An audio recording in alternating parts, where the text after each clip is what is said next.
Nós vamos falar um pouco sobre maturidade espiritual, amém? Eu quero voltar a falar desse tema, eu quero falar algumas vezes sobre isso aqui. O texto que nós vamos ler no capítulo 4 é o verso de número 13. Capítulo 4, verso de número 13. Na verdade, nós vamos começar do 11.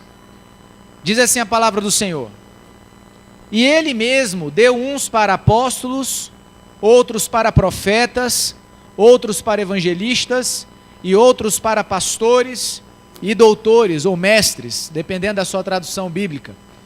E verso de número 12: Tendo em vista o aperfeiçoamento dos santos para o desempenho do ministério, para a edificação do corpo de Cristo, até que todos cheguemos à unidade da fé e do pleno conhecimento do Filho de Deus, à perfeita varonilidade ou à maturidade, à medida da estatura da plenitude de Cristo. Sobre o texto, eu quero pontuar alguns aspectos. O primeiro deles, do verso 11, é o apontamento que o apóstolo Paulo faz aos 5 ministérios: o apóstolo, o profeta, o mestre, o evangelista, o pastor. A ação dos 5 ministérios, o fluir da operação dos 5 ministérios, e de antemão, eu já quero pontuar que se a palavra do Senhor fala, se a Bíblia nos ensina, se o apóstolo Paulo, inspirado pelo Espírito Santo, nos mostra que a operação dos 5 ministérios, ela é fundamental para o crescimento da igreja, eu preciso crer nisso. Como todos os irmãos aqui já bem sabem, a nossa escola teológica, aqui do Ministério Elim, ela segue a linha da interpretação literal da Bíblia. Então, uma das primícias do ensino dentro do Ministério Elim é nós termos o nosso coração preso, apegado à palavra, ao que a Bíblia diz. Então a Bíblia diz o que ela está dizendo. Quando a palavra nos diz que Jonas foi parar na barriga de um grande peixe, eu tenho que entender que é o que a Bíblia está dizendo. O mecanismo de interpretação bíblico, chamado por alegoria, traz para nós uma perspectiva de interpretação bíblica onde tudo é alegorizado. Então, como eu não consigo entender como Deus pôde fazer com que Jonas permanecesse dentro da barriga de um peixe, eu crio um processo alegórico. Então, o alegorista diria que, na verdade, Jonas não estava na barriga de um grande peixe, ele estava interiorizado nas suas faculdades mentais, procurando ali algum tipo de discernimento no profundo da sua alma. Então o alegorista, ele cria uma resposta, baseada em um texto bíblico, onde ele foge da realidade do que está dizendo. Então, se a Bíblia está dizendo que Jonas estava na barriga do grande peixe, é lá que ele estava, irmão. Amém ou não amém? É lá que ele estava. E outra coisa, não é baleia não. Lá está escrito grande peixe, não está escrito baleia. Agora, que grande peixe? Eu não sei, irmão. Deus sabe que peixe é esse. Eu não sei, um dia eu posso lá encontrar com Jonas no céu e perguntar para ele: meu filho, que peixe era aquele que você foi parar lá dentro? Mas enquanto Deus não nos revelar, é o que a palavra diz que nós devemos crer. Amém ou não amém? Então nós fazemos parte dessa escola teológica. A Bíblia explica a própria Bíblia. É fato que a Bíblia está recheada de figuras de linguagem, de mecanismos e ferramentas do português. Nós temos parábolas, nós temos ironias, nós temos uma série de elementos da língua portuguesa que estão ali, não só da língua portuguesa, nós temos vários elementos da linguagem, figuras de linguagem na palavra. Mas o alegorismo, ele é de particular preocupação, porque nós podemos utilizar esse alegorismo e descaracterizar a Bíblia. Por que eu estou falando muito disso? Para quem veio na aula de quarta-feira, me ouviu falar sobre o preterismo. Quarta-feira que vem nós vamos falar um pouco mais sobre isso. O preterismo é uma ferramenta de interpretação bíblica, uma ferramenta de interpretação bíblica, que ela tem a proposta de alegorizar tudo na Bíblia. Então o Apocalipse não é verdade, é uma figura de linguagem. Vou ficar em pé, estou meio agoniado de ficar sentado. Pode deixar aqui. O alegorismo o preterismo, ele prega que o Apocalipse não é verdadeiro. Então não vai ter volta de Jesus, ele não volta, não tem arrebatamento. Todo o processo do Apocalipse foi cumprido até 70 depois de Cristo, quando o Império Romano destrói Jerusalém, destrói o templo. Então não precisa de santificação, porque ninguém mais vai ser arrebatado, ninguém vai mais para o céu. Entende o perigo disso, irmão? Então, quando eu não consigo interpretar a Bíblia da forma correta, eu vou começar a crer em um monte de heresia. Eu vou começar a dar ouvidos para aquilo que o apóstolo Paulo já advertia. Há outro evangelho que é pregado. Um evangelho ensinado por quem é inimigo da cruz. Então, muitas vezes, a pregação genuinamente bíblica, ela causa um efeito no nosso coração. Muitas vezes, ela causa em nós uma estranheza. Ela causa em nós um confrontamento, ela causa em nós algumas reflexões, e muitas vezes, ao invés da gente sair feliz do culto, a gente sai triste. Então, esse efeito que a Escritura causa na nossa vida, por uma certa ótica, apesar de não ser muitas vezes algo que agrada o nosso coração, mas é de suma necessidade, para que a nossa alma esteja sendo conservada na verdade do Evangelho. Amém ou não amém? E dentro dessa primícia eu quero falar sobre maturidade espiritual, que é uma das coisas das quais nós, como igreja, como cristãos que amam Jesus, amém ou não? Quantos amam Jesus aqui, irmãos? Nós precisamos guardar o nosso coração, para não mantermos uma fé infantilizada. Amém? Então nós vemos que o apóstolo Paulo, ele fala sobre a ação de 5 ministérios, onde cada um se manifesta de uma forma particular, onde cada um tem uma responsabilidade junto ao corpo, onde cada um precisa desenvolver-se no processo da nossa vida como igreja, da nossa vida como cristãos, para que haja um efeito. Qual é esse efeito? O verso 10 começa a falar, verso 12, começa a falar, tendo em vista o aperfeiçoamento dos santos. Todos nós aqui, irmãos, adquirimos essa condição de santos quando entregamos a nossa vida a Jesus. Sim ou não? Amém ou não? Todos nós adquirimos essa condição de santos quando entregamos a nossa vida a Jesus. Essa santificação, ela não é fruto da sua bondade, ok? Essa santificação aqui, ela não é fruto da sua qualidade como pessoa. Deixa eu compartilhar algo com você. Uma certa oportunidade, eu estava pregando, eu estava numa reunião de família. Essas festas de Natal, todo mundo faz, amém?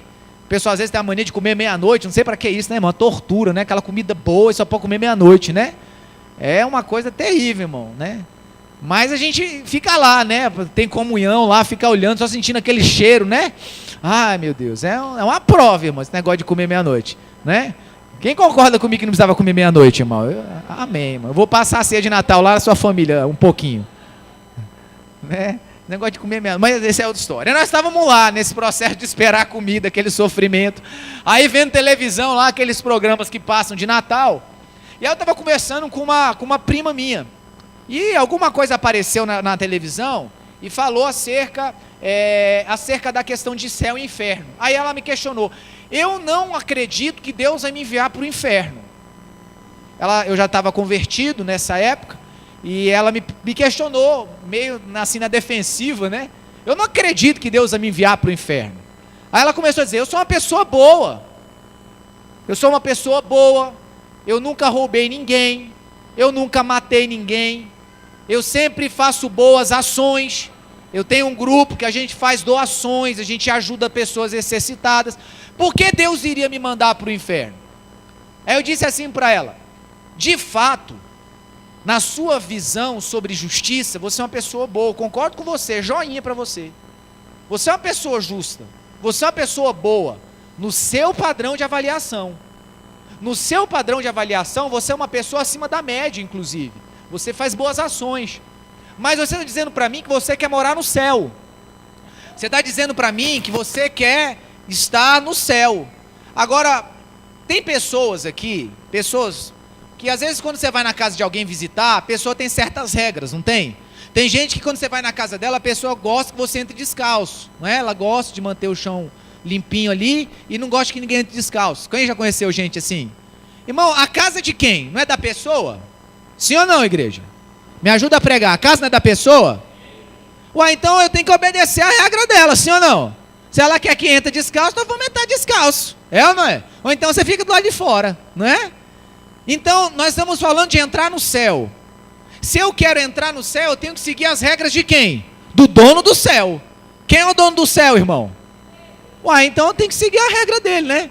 E eu falei isso para ela. Eu falei, você que está dizendo que quer entrar no céu. Então, se você quer entrar no céu, você tem que seguir as regras do dono de lá. Vamos pensar nas regras dele. Você, por acaso, já foi no mercado? Escute aí você. Você já foi no mercado e lá na área de hortifruti, você foi lá naquela uvinha que estava lá te chamando, aquela graúda. Aí você pegou aquela uvinha lá e deu uma degustada. Aí ela falou para mim, eu já fiz isso. Aí eu falei, em algum lugar no hortifruti estava escrito degustação grátis? Ela, não. Então você furtou. Você merece o fogo do inferno. Aí eu fui mais, eu falei, vem cá, você já teve algum pensamento impuro com esses homens que você vê aí, esses caras musculosos, que você vê na novela, que você vê nos filmes, você já pensou assim, esse rapaz aí, eita Jesus. Você já teve esse tipo de pensamento? Ela, já tive. Eu falei, então você é uma adúltera, você merece ir para o inferno. Aí eu continuei falando com ela, eu falei, vem cá, você por acaso já teve ódio de alguém alguma vez? Alguém fez uma coisa muito ruim para você e você teve ódio? Já tive. Então você é homicida, você merece ir para o inferno. Aí ela ficou assim e falou, mas desse jeito ninguém vai para o céu. Eu ponto para você de novo. É exatamente isso. Eu, você, todo mundo merece ir para o inferno. Mas daí então entra a nossa necessidade de Jesus.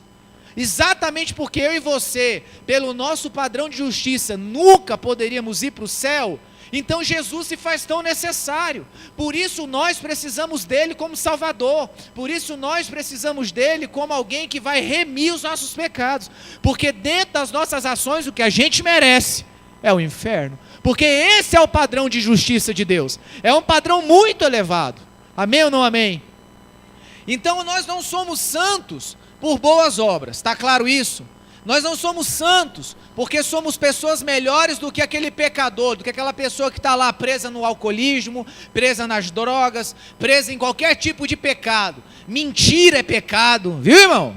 Mentira é pecado, fofoca é pecado, intriga é pecado. Então aquela pessoa que está presa nesses lugares de pecado, eu e você não somos em nada melhores do que eles.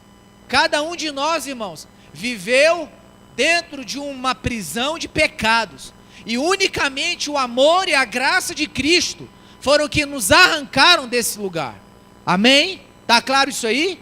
Então nós somos santos. Presta atenção aqui em mim. Nós somos santos. Agora, esses 5 ministérios têm um papel. O papel de aperfeiçoar o santo. Coloca a mão no seu peito e fala assim, Jesus me santificou pelo seu sangue, mas eu preciso aperfeiçoar. A palavra santificação na Bíblia, que a gente lê, ela é a tradução para o português de 2 termos gregos. Um dos termos é o egiazo. Egiazo, no grego, está falando dessa santificação oriunda da ação de Deus sobre as nossas vidas, amém? Então quando eu e você entregamos a nossa vida para Jesus, Ele nos tirou do mundo e nos consagrou para Deus. Isso é agiazo. Mas existe uma outra santificação, que é a santificação no grego chamada agiasmos. Preste atenção aqui. Essa santificação é responsabilidade sua. Essa santificação é responsabilidade minha. Eu preciso dar continuidade àquilo que Jesus começou a fazer na minha vida. Aquele processo de santificação que Cristo começou na sua vida, na minha vida, eu e você precisamos dar continuidade a ela. E daí entra então a ação dos ministérios. Os 5 ministérios, eles entram para aperfeiçoamento dos santos. Então o apóstolo, ele é importante dentro do contexto nosso como igreja, assim como o profeta, assim como o evangelista, assim como os mestres, assim como os pastores. Agora, irmão, olhe para mim aqui. Se eu, quando estou sendo submetido à edificação que esses ministérios precisam atuar na minha vida, e eu resisto a esse processo, o que vai acontecer? Eu vou conseguir me aperfeiçoar, sim ou não? Está claro isso, irmão? Existem instrumentos que Deus usa para aperfeiçoar o nosso caráter, para aperfeiçoar essa santificação em nossas vidas. Porém, se eu não responder a essas realidades, se eu não responder a esses instrumentos, irmãos, a minha vida cristã ela não vai avançar. Então deixa eu ser prático no que eu estou falando para você aqui. Nós temos as IGLs, não temos? Qual é o objetivo das IGLs? Discipulado, evangelismo, sim ou não? Se eu resisto, se eu não participo, se eu não me envolvo, eu vou estar sendo edificado dentro daquilo que as IGLs precisam me edificar, sim ou não? A matemática é fácil, né? Então eu não vou deixar, eu não permito que isso me edifique. O que eu vou estar fazendo? Essa santificação, esse processo de aperfeiçoamento, ele não se completa na minha vida. Se eu tenho um culto de ensino, mas eu não participo desse culto de ensino, o ensino está ligado ao ministério dos mestres, amém ou não? Se eu não me submeto a ouvir, a aprender, eu vou estar sendo aperfeiçoado na perspectiva do ministério do ensino, dos mestres, sim ou não? Então isso quer dizer que eu vou amadurecer, sim ou não? Irmãos, o grande aspecto da questão do nosso processo de amadurecimento, existem dois desafios. Existem mecanismos que não oferecem isso. Agora existem aquelas circunstâncias onde isso existe, mas as pessoas não se posicionam a permitir serem edificadas por isso. Essa palavra é uma palavra de exortação. Além de ser ensino, é exortiva. Por quê? É importante que você entenda que o que é projetado é para que você seja aperfeiçoado. E eu vou mostrar daqui a pouco o porquê que esse aperfeiçoamento é tão necessário. Nós vivemos hoje, irmãos, em um dilema. No contexto de igreja brasileira. Nós podemos escolher ser uma igreja condicionada a uma vida religiosa. Frequentar os cultos. Participar dos cultos. E não frutificar. Viver uma vida religiosa. Fazer apenas o básico da fé. Ser alguém que ouve, que escuta, mas não frutifica. Ou podemos escolher ser uma igreja que tem recebido de Deus e tem sido edificada nas verdades espirituais e está frutificando para alcançar na eternidade uma recompensa que não acaba. Aí eu queria que você virasse para a pessoa que está do seu lado e perguntasse para ela: que tipo de igreja você quer ser? Ninguém é obrigado a frutificar, mas se você não frutifica, o Senhor Jesus disse no Evangelho de João que o ramo que não produz fruto, é ele que falou, irmão, não fui eu. O ramo que não frutifica, ele corta. Nós fomos chamados para frutificar. Aí eu queria que você perguntasse para você mesmo: você tem frutificado? Quais são os frutos que você tem dado? Você tem evangelizado? Você tem tido uma vida de oração? Você tem tido uma vida onde você tem procurado gerar discípulos? Você está alinhado dentro do processo que nós temos como igreja local para a sua vida ser edificada? Aí eu vou perguntar: você frequenta o Tadel com assiduidade? Assiduidade é quando a gente vai todo dia? É. Com assiduidade e com pontualidade? Você tem vindo para a oração? Você tem frequentado a sua IGL? Você tem considerado a importância disso? Como estão entendendo, irmãos? Porque eu tenho fé e eu creio profundamente que Jesus virá buscar a igreja, irmão. Eu sou dessa geração de louco que está esperando um arrebatamento. Tem mais alguém aí? Eu sou dessa geração que crê no arrebatamento. Eu sou dessa geração que crê que nós vamos morar no céu com Jesus. Eu sou dessa geração que crê que Ele virá para estabelecer o milênio. Eu sou dessa geração. Agora, se você está dizendo comigo que é dessa geração também, eu não posso deixar de perguntar para você: você está preparado para esse dia? Então, essa palavra, o objetivo nosso de trazer esse tipo de mentalidade é para fazer você pensar. Irmãos, nós não estamos aqui com o objetivo de gerar uma igreja ativista, de fazer com que você saia, sabe, num processo ativista e desenfreado, não. O objetivo é fazer você pensar no céu, de você se recordar que você serve a um Deus vivo, amém ou não amém? Que você serve a um Deus vivo, que você serve a um Senhor que ama você, que ama a sua vida, que tirou você do inferno, que arrancou você das trevas, que direcionou você ao céu. Agora, é o nosso tempo de responder, e responder com maturidade. Deus espera de mim e de você uma resposta em maturidade. Os santos precisam ser aperfeiçoados, e para serem aperfeiçoados, nós precisamos permitir que os ministérios atuem sobre nós. Você é uma pessoa pastoreável? O que é alguém pastoreável, irmão? Uma pessoa pastoreável é uma pessoa que aceita correção, que aceita direção. Uma pessoa pastoreável é uma pessoa que se sujeita a ouvir, que se permite ser guiada e direcionada no caminho da palavra. É alguém que ouve e obedece. É alguém que escuta e entende o caminho e cumpre a palavra. Quantos estão entendendo? Você precisa se tornar pastoreável. Fala para quem está do seu lado, você tem que ser pastoreável. Porque se eu não for uma pessoa pastoreável, provavelmente eu não vou conseguir amadurecer na minha vida. Porque tudo que eu quero fazer, eu vou fazer do meu jeito. Eu vou fazer no meu tempo, quando eu tiver afim. Então quando é que eu vou no Tadel? Quando eu estiver descansado, quando o meu dia for muito bom, quando tudo der certo, quando não tiver nem frio nem calor, quando tudo estiver favorável, quando o céu se abrir, os anjos descer, eu vi a escada aberta, os céus abertos é a escada, oh aleluia, eu vou, não é? Ou se os anjos tocarem uma sinfonia, e agora é a hora. Você é pastoreável. E essa palavra é para todos nós. Pessoal, mas eu já sou obreiro, eu sou líder. Mas a pergunta é para você também, você é pastoreável? Ou você só faz aquilo que você quer fazer? Você só serve no que você quer servir. Ministério para você é você fazer o que você quer. Eu tenho uma lição interessante. Quem aqui não sabe fazer café? Tem alguém que não sabe fazer café aqui? Levanta a mão.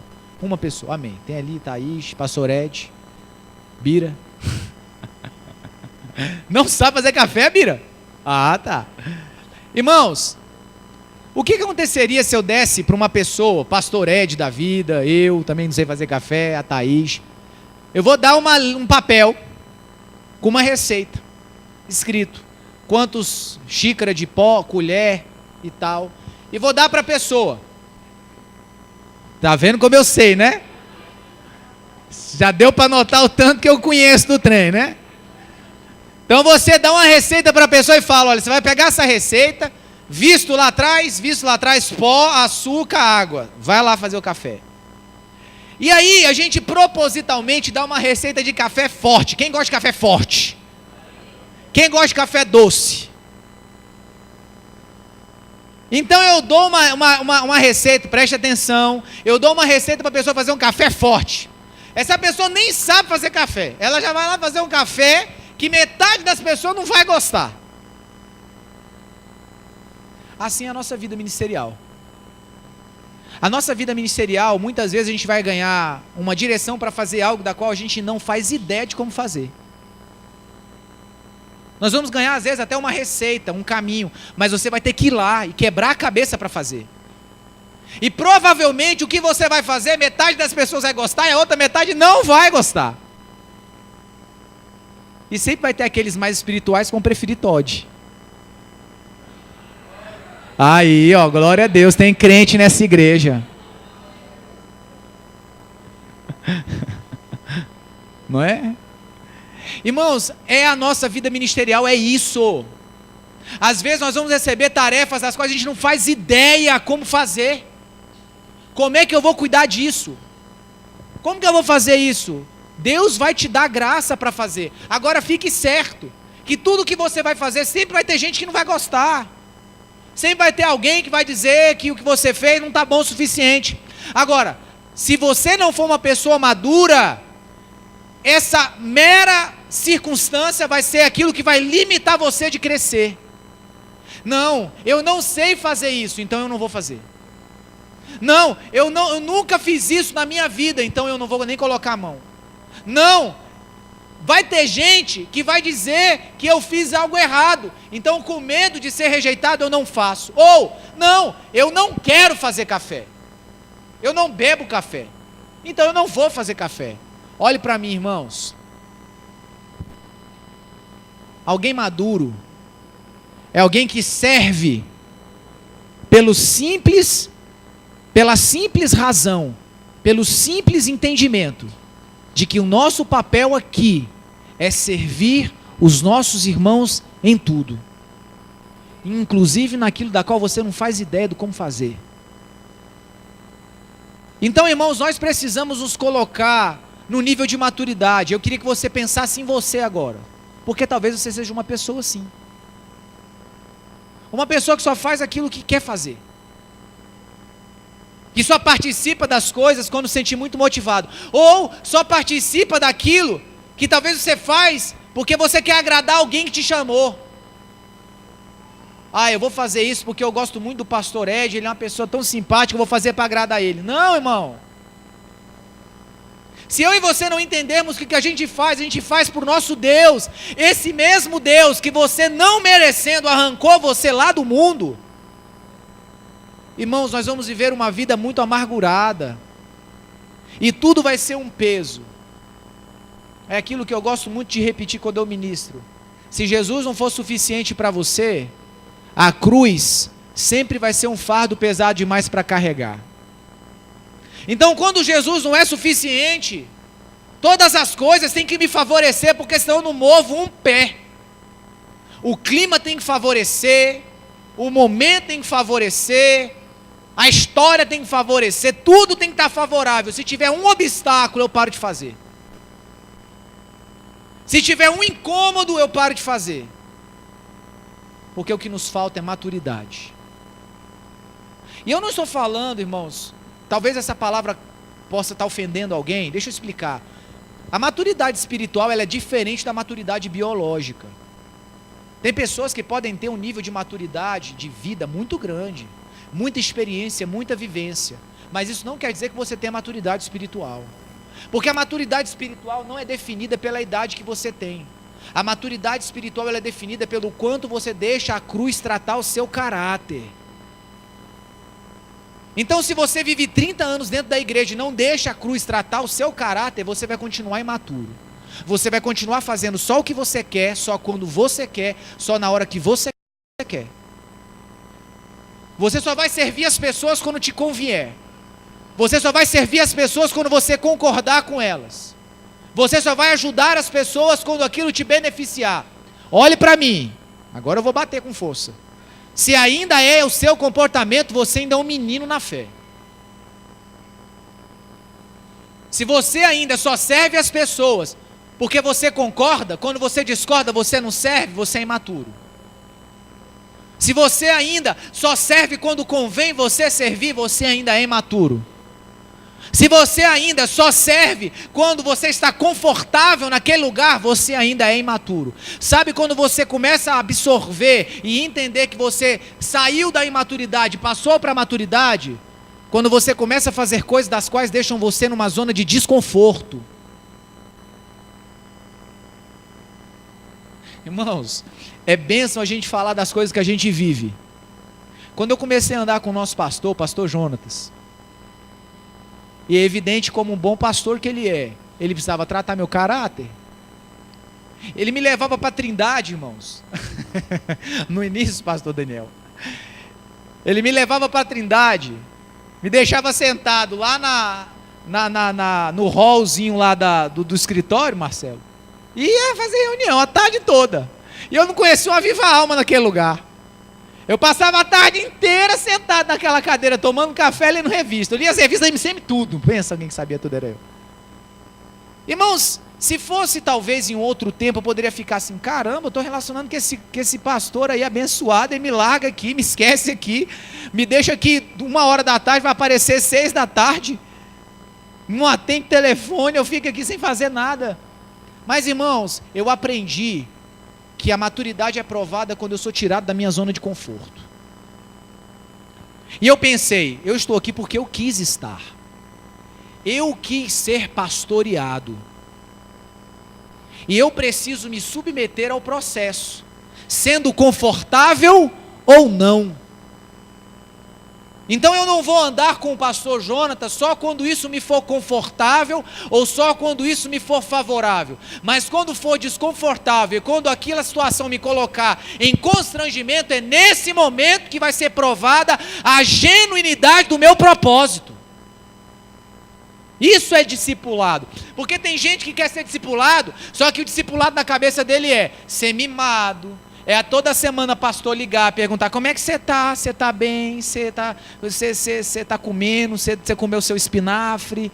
Você está legal? Você está bem? Não é? Você respirou quando você acordou? Tem gente que acha que discipulado é isso. Tem gente que pensa que discipulado é a pessoa vir de lá cheio de BO, cheio de situação, cheio de problema, e eu vou colocar a mão na cabeça dele e falar, vai dar tudo certo, vamos profetizar a cura, vamos profetizar a bênção, agora volta para casa. E continua fazendo tudo errado de novo.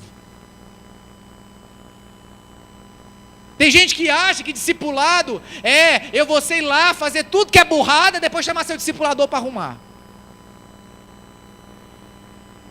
Isso não é discipulado, irmão.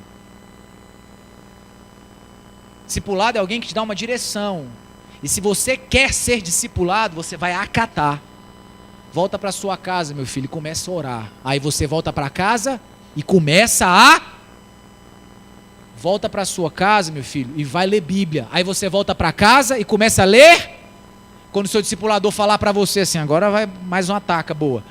Vai para o Tadel. Aí o que você faz na quarta-feira? Igreja? Você vai para onde? Você vai para o Tadel.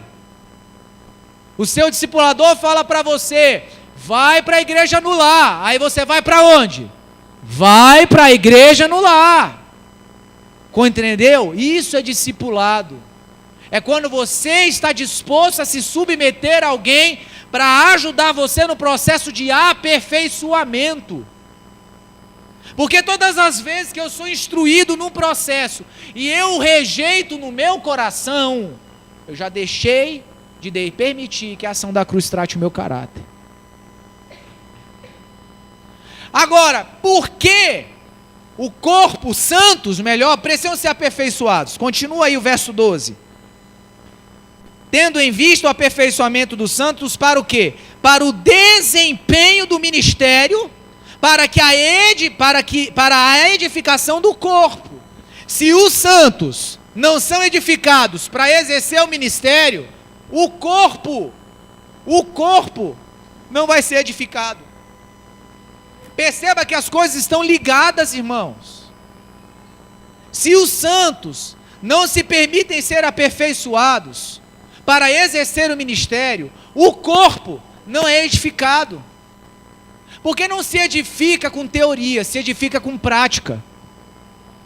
Não se edifica com aspectos teóricos. Olha, irmãos, eu vou lhe dar aqui 10 razões para você orar. Não, meu filho, vamos orar. A gente gasta tanto tempo tentando convencer as pessoas a fazer o certo, que se a gente começasse a partir para o ponto prático, irmão, nós estávamos muito na frente. Mas eu vejo, aqui vai mais uma palavra de exortação. Eu vejo que a nossa geração, irmãos, a gente tem que gastar uma energia tremenda para poder convencer as pessoas a fazer o óbvio, a fazer o que tinham que se fazer de forma intuitiva. Querido, se você tem uma igreja no lar, ninguém precisa estar falando para você que você tem que frequentar lá, não. Frequentar não, você tem que estar fiel a ela, aos seus propósitos, aos seus objetivos. Se nós temos um TADEL, treinamento avançado de discípulos e líderes, levanta a mão os líderes aí. Todo mundo que é líder, de igreja no lado também, alto, levanta a mão alto. Se eu ainda tenho que te convencer a vir para o TADEL, tá duro, hein?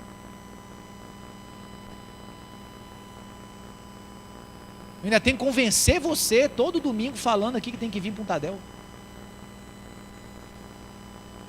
A maturidade, ela precisa chegar porque o corpo precisa ser aperfeiçoado, irmãos.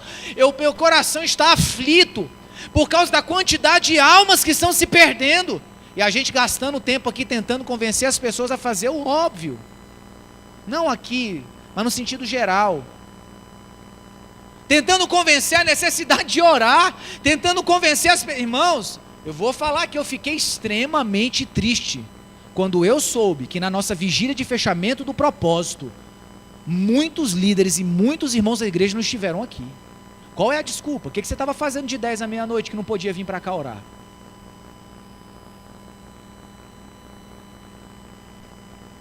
Meu Deus, nós estamos falando de um propósito de transformação da nossa cidade.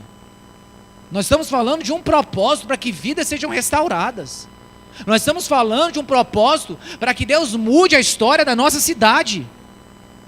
Para que Deus mude essa história de homossexualismo, de prostituição, de criminalidade, de divórcios. Onde é que você estava de 10 à meia-noite no dia... Foi dia 7? Dia 8? No dia 8, né? No dia 8 de julho. Aonde é que você estava? Como estão entendendo, irmãos? Nós precisamos chegar a um nível de maturidade, porque o nosso Senhor está olhando para nós como igreja e desejando que os seus filhos se manifestem. Por quê? Porque o corpo precisa ser edificado. Tantas vidas se perdendo, irmãos. Quantas pessoas que você pode trazer na sua memória agora, na sua memória, que não são cristãs, que se Jesus voltasse agora, elas iriam para o inferno. Você está em paz com isso? Talvez um pai, uma mãe, um tio, um primo, um irmão. Você está em paz? Você está tranquilo com essa ideia? Você está conformado com essa ideia? De que essa pessoa que você diz amar, se Jesus voltasse nesse momento, ela iria para o inferno? Eu não estou em paz. Eu não estou. Eu estou extremamente incomodado em saber que a nossa cidade caminha em um processo de destruição. Eu estou profundamente incomodado em saber, a pastora Viviane compartilhando comigo a realidade de uma escola da qual ela está com desejo no coração da gente fazer um trabalho onde o homossexualismo tem crescido exponencialmente. Tráfico de droga, prostituição, criminalidade. Irmão, eu não estou em paz com isso. Eu não estou em paz sabendo que eu tenho irmãos ainda que nos converteram. Eu não estou em paz. Eu não estou em paz sabendo que pessoas do nosso meio, do nosso redor, estão perdendo a vida e podem ir para o inferno. Eu não estou em paz. Eu não estou em paz. Eu não estou em paz. E enquanto eu não estiver em paz, eu não vou deixar você ficar em paz também. Nós não podemos nos conformar. Nós não podemos simplesmente ignorar. O nível de maturidade chega quando eu começo a falar, cara, eu vou abrir mão, eu vou me sacrificar, eu vou renunciar, eu vou abrir mão de descanso, eu vou abrir mão de... Cara, eu vou reconciliar, eu vou abrir mão da minha autojustiça, eu vou abrir mão, sabe, do meu direito, eu vou descer onde tiver que descer, quanto mais baixo eu vou descer, mas uma coisa eu quero, é que a glória de Deus se manifeste nesse lugar. Quanto mais baixo tiver que descer eu vou, se tiver que pedir perdão eu peço, se tiver que renunciar eu renuncio, se tiver que dormir menos eu vou dormir menos. Não importa o sacrifício que tenha que ser feito, mas em prol, em favor do amor que nós temos recebido do Senhor, eu não posso simplesmente ignorar isso. Não posso. Então nós precisamos despertar. O objetivo de você estar sentado aqui no domingo à noite, meu irmão, Não é para que você saia daqui achando que está tudo bem quando não está. O objetivo de nós sairmos daqui é sairmos daqui repensando: meu Deus, o meu Senhor pode voltar hoje, e o que eu iria apresentar a Ele?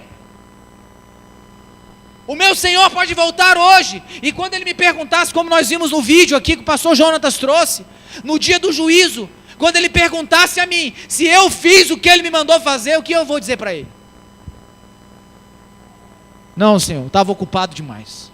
Não, Senhor, eu não consigo me relacionar com o Marcelo, acho o Marcelo muito fechado. Não é não, viu? Não, eu não vou fazer isso porque eu acho que é muito desgastante para mim. Irmãos, meu Deus, meu Deus, meu Deus. Será que você não compreende, amado, que tudo que nós temos vendo lá fora, desses vidros para fora, isso tudo vai acabar? Tudo isso pelo qual talvez você está empregando a maior tempo da sua vida, que você está empregando os seus dias, as suas horas, se cansando em conquistar, em conquistar, em conquistar, tudo isso vai acabar, tudo isso vai ruir. Esse tesouro não é um tesouro que vai durar para a eternidade. Quando eu e você partirmos, quando o Senhor nos chamar, nada dessas coisas terrenas e naturais nós vamos levar conosco.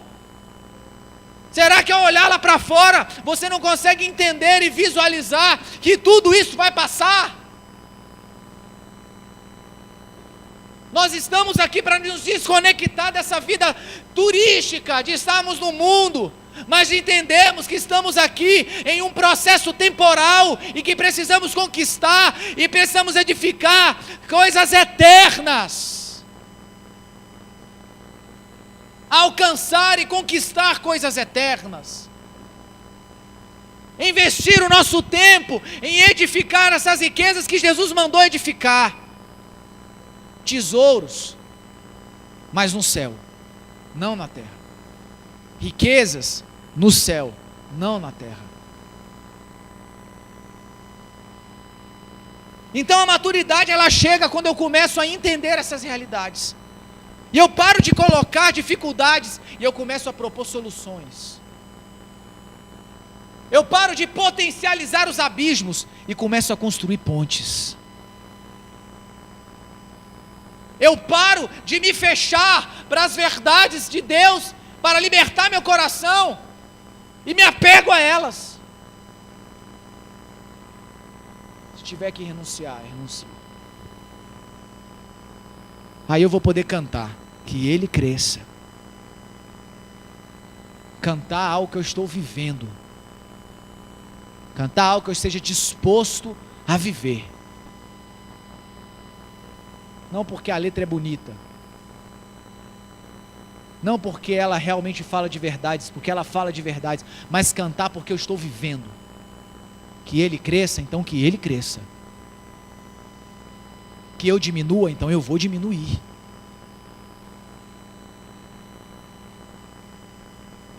Quantos estão entendendo, irmãos? O aperfeiçoamento do corpo. Até quando, irmãos? Quando é a hora de parar? Até que todos, repita isso comigo, todos,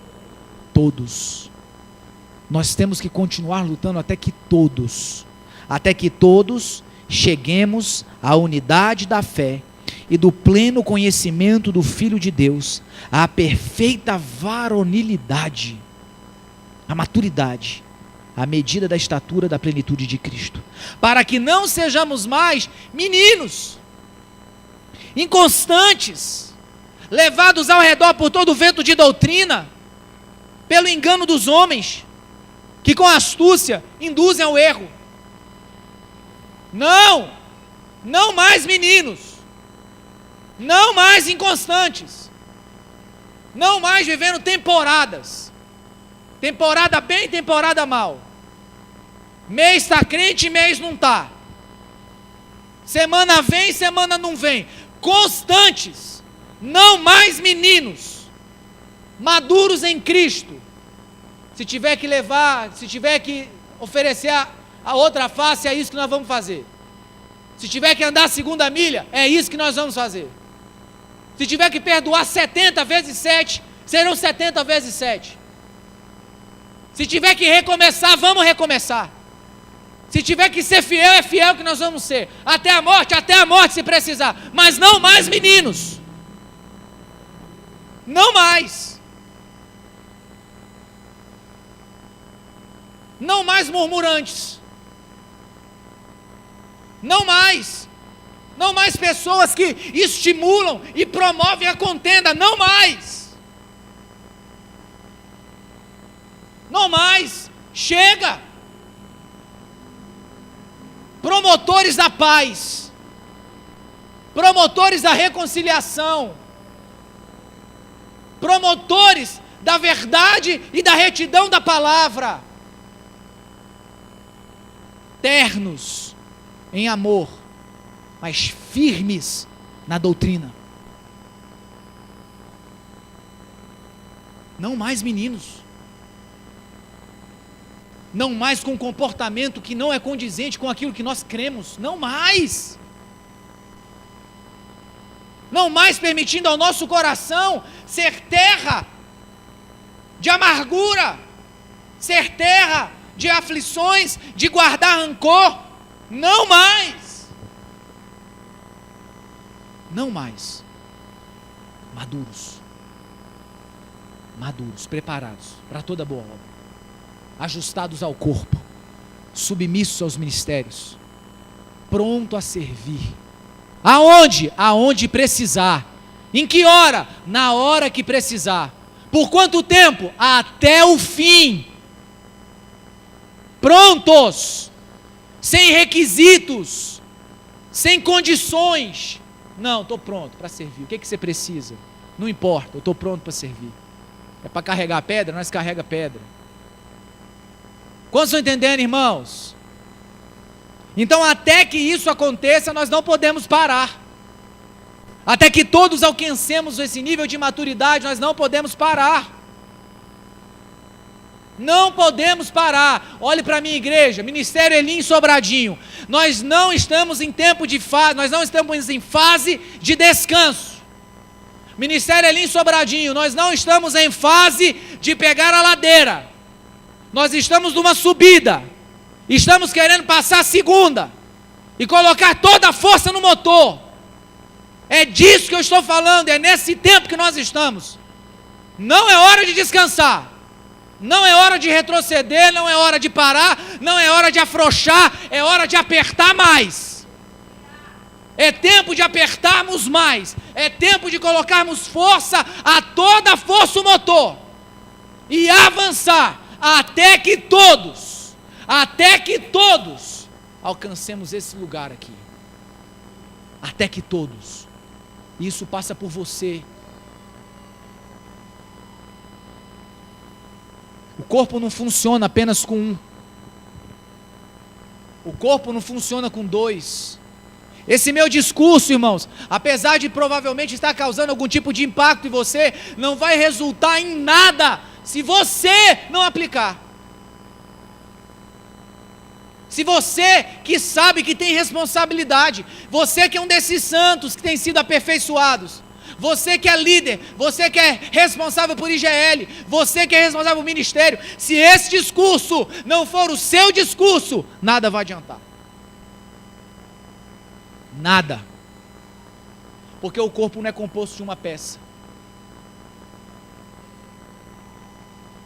É tempo de avançar, é tempo de amar almas. É tempo de sair da zona de conforto. É tempo. E no que se tange ao nosso compromisso com a palavra, com a verdade, em amor a vocês, nós vamos fazer de tudo para tirar você da zona de conforto, irmão. Esse é um compromisso que eu faço com cada um de vocês aqui. Você pode ter certeza que se tem um compromisso que eu posso fazer é esse. Para que nós possamos estar voltados ao propósito de Deus. Amém. Amém.